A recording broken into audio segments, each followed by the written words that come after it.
We're ready? Born ready.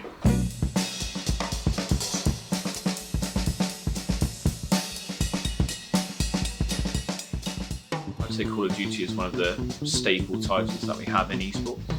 I think Call of Duty deserves a spot there. Everybody knows what Call of Duty is. Call of Duty. Call of Duty. Call of Duty. But I think as an esport, it's being killed by the current setup. And so I would like to see that opportunity afforded to it, and that's what we're trying to build.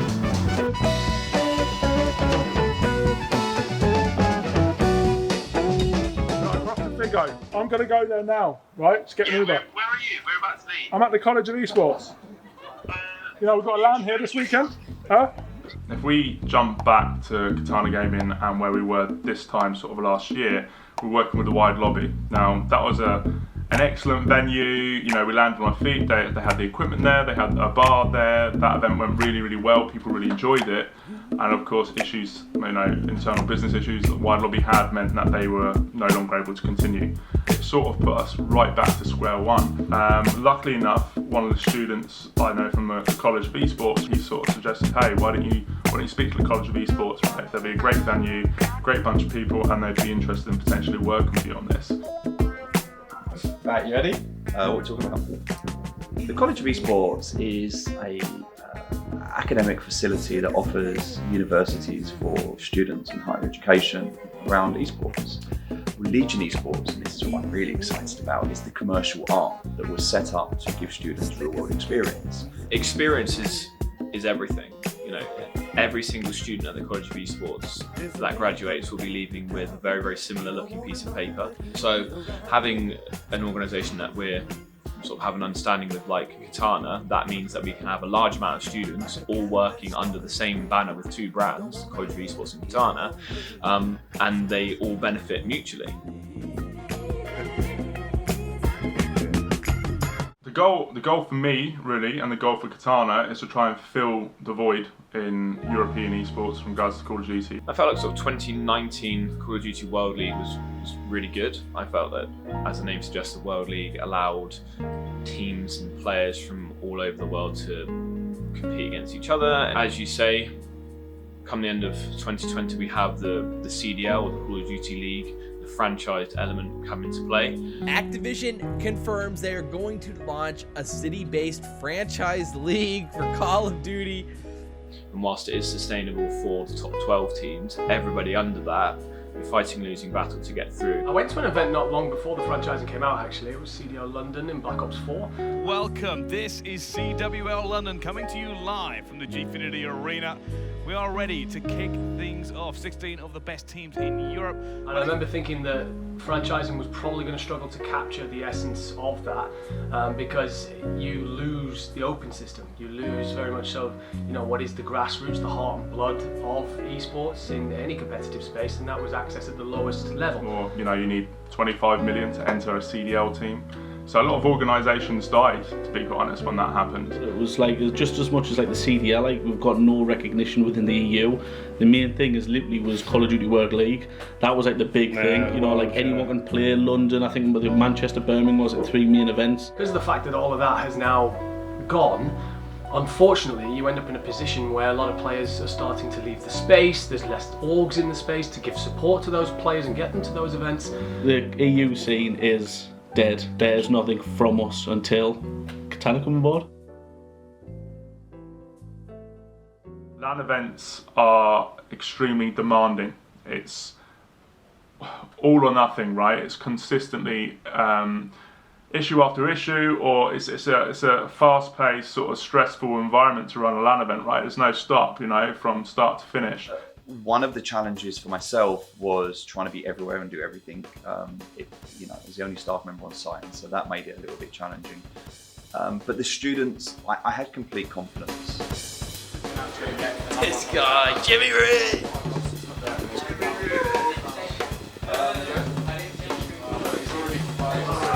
We need to move all the water bottles onto the desk. God. Right, here's one for you. So, Talk me through your problem again, what's happened? So we ordered tablecloths, was it? Yeah, we ordered tablecloths. The tablecloths didn't come, they were meant to arrive yesterday. We went out to get more today, but then there's none in our box anymore. I mean, it depends. If you faint over there under a desk, you're fine. If you faint on the main floor, then someone's got to just drag you out of the way. So you know the big water jugs? No. But like pick one up, it cracked. But it's fine. If you want to send one up, take my bank card. The Kindle got a bit thirsty. This guy just throws it on the ground. Shut up! You lift it over my I head. had a tantrum. Oh yeah, I decided to go like that. Yeah. Oh god. See. Evidence. Look at that. What's he done there? I haven't done anything. Best food on campus. Tablecloths. You had them ordered in, but the delivery never turned up. They've gone out to get some, they can't. That was the Friday, wasn't it? I sort of buried that in my mind, to be quite honest. Cover tables. Is that a standard table? How wide is that? Is it? We can just literally take it down. I've got one job. Find the white balance board. Carl only trusts me, nobody else. Can't trust Milo, he's going to break a bottle, spill water everywhere. Stay there. So you should see Carl's face when I give it to him. Get that on camera. What up? I'm not going to smile, never mind. Oh, tablecloth! Tablecloths. My lord. The the whole entire documentary is going to be the documentary of tables. Are they long enough?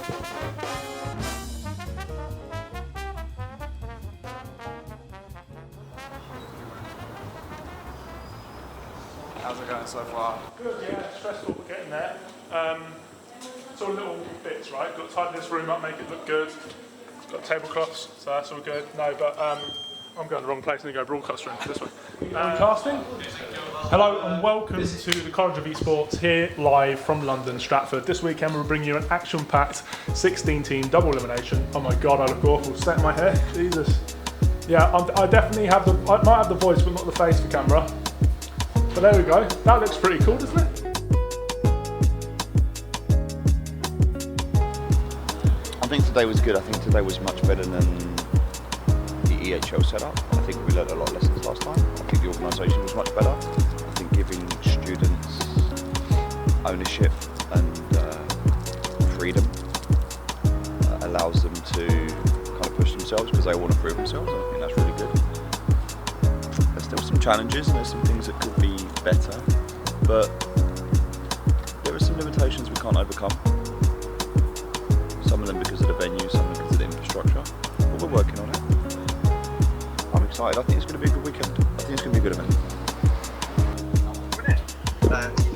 Right, okay. You're not going to get me walking off now, are you? That's going to be embarrassing. Right, mate. Good. Right. You can sign off if you want instead. I don't want to. I don't want to sign off. See you tomorrow. Fingers crossed it goes well.